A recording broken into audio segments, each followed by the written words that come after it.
আসসালামু আলাইকুম। জুলাই সনদ নিয়ে প্যাচটা তো লাগিয়ে গেছে ডক্টর মোহাম্মদ ইউনূস। ডক্টর ইউনূস চেয়েছেও তাই বাংলাদেশে একটা দীর্ঘমেয়াদী গণ্ডগোল লাগুক। জুলাই সনদ কিছু না। আপনি ধরেন একটা কলম চান, আর এই কলম ইকোনোর কলম নাকি অন্য কোনো কোম্পানির কলম? আপনার তো কলম হলেই চলবে, নাকি আপনার ইকোনোই চাই? বাংলাদেশের সংস্কার হবে, সংস্কার প্রয়োজন। সংস্কার ছাড়া এই দেশ চলবে না, বহু কিছু চেঞ্জ করতে হবে। অবশ্যই টুডে টুমোরো রাষ্ট্রপতি প্রধানমন্ত্রীর ক্ষমতার ভারসাম্য আনতে হবে।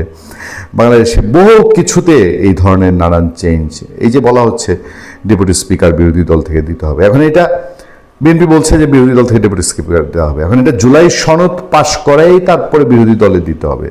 তার মানে কি কিছু একটা ডালমে কুচ কালা হে। কোন একটা সন্দেহ আছে আপনি জুলাই সনদে এমন কিছু ঢুকিয়েছেন যেটা আপনার প্রয়োজন কিন্তু বাংলাদেশের মানুষের প্রয়োজন না, বা আমজনতার প্রয়োজন না। এই জুলাই সনদ বলতে যে গণভোট হয়েছে, বাংলাদেশে ভোট পড়েছে ধরলাম হার পক্ষে 4 কোটি, ভোটারই 12 কোটি, জনসংখ্যার সব বাদ দিলেন। শোনেন, 12 বছরের বাচ্চা আজকে অনেক ভালো বোঝে, 16 বছরের বাচ্চারা ভোটার হবে কি হবে না সে আলাপ চলতেছে, তারাও কম বোঝে না। তারপরে ধরলাম 12 কোটির মধ্যে 4 কোটি লোক হ্যাঁ ভোট দিয়েছে, 8 কোটি তো নার পক্ষে, 8 কোটি তো ভোট দিতে যায়নি অথবা নাতে ভোট দিয়েছে। তাহলে আপনি 4 কোটিকে নিয়ে লাফাচ্ছেন, এই 4 কোটি যেটাকে ভালো, আর 4 কোটিও রিয়েল কতটা ভোট দিয়েছে নিয়ে সন্দেহ আছে না?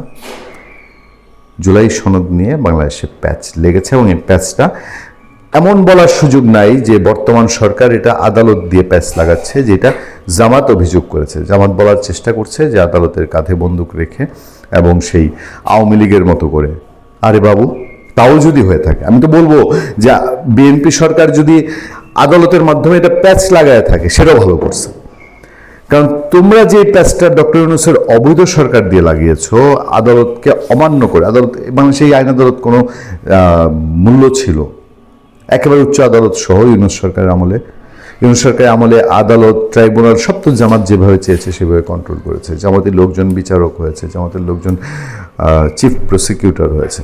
তো তোমরা যদি আদালতকে ব্যবহার করে ইউনূসের সাইনবোর্ড দিয়ে বাংলাদেশে যা ইচ্ছা তাই করতে পারো, বিএনপি সরকার বাংলাদেশে ক্ষমতায় এসে সেই 8 কোটি, যে 8 কোটির মধ্যে আওয়ামী লীগের আছে প্রায় 50%, তাদের মূল্যায়ন করার জন্য বিএনপি ভোট পেয়েছে আওয়ামী লীগের, বিএনপি তার নিজের ভোট পেয়েছে।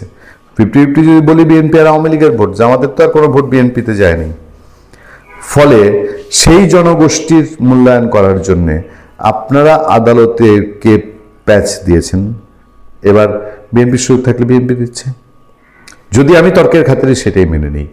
তারপরেও বলবো এটাকে আদালতে যাওয়ার প্রেক্ষাপট, মানুষ নিজে রক্ষার জন্য, রাষ্ট্র রক্ষার জন্য অনেক কিছু করে।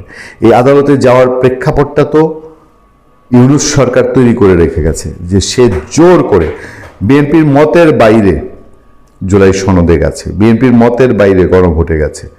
আপনি অমতে যখন কন্যাকে জোর করে ডাকাতের সাথে বিয়ে দিবেন, তখন সেই কন্যা 2 দিন আগে আর পরে হোক সেই ঘরে ডিভোর্স করে আসবেই। এটাই তো জাগতিক নিয়ম। যখন তার সক্ষমতা হবে, যখন তার সেই সিচুয়েশন হবে, অনুকূল পরিবেশ হবে, মতের বাইরের শাদী বহুদিন টিকে না।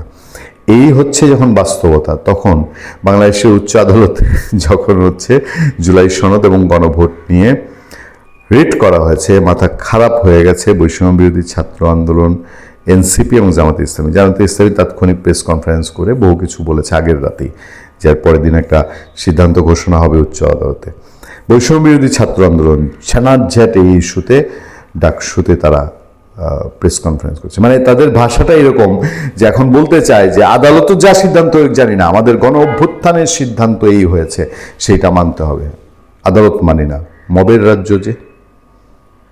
বাংলাদেশের রাজনীতিতে যে প্যাচ লেগেছে জুলাই সনদ নিয়ে, এই প্যাচ দীর্ঘমেয়াদী প্যাচ, এবং শক্তিশালী কোনো একটা সরকারের অবস্থান থেকেই এই প্যাচ কেবল সমাধান সম্ভব। ভালো থাকবেন, সুস্থ থাকবেন। আপনার সাথে আমি আতিক রহমান, পূর্ণিয়া।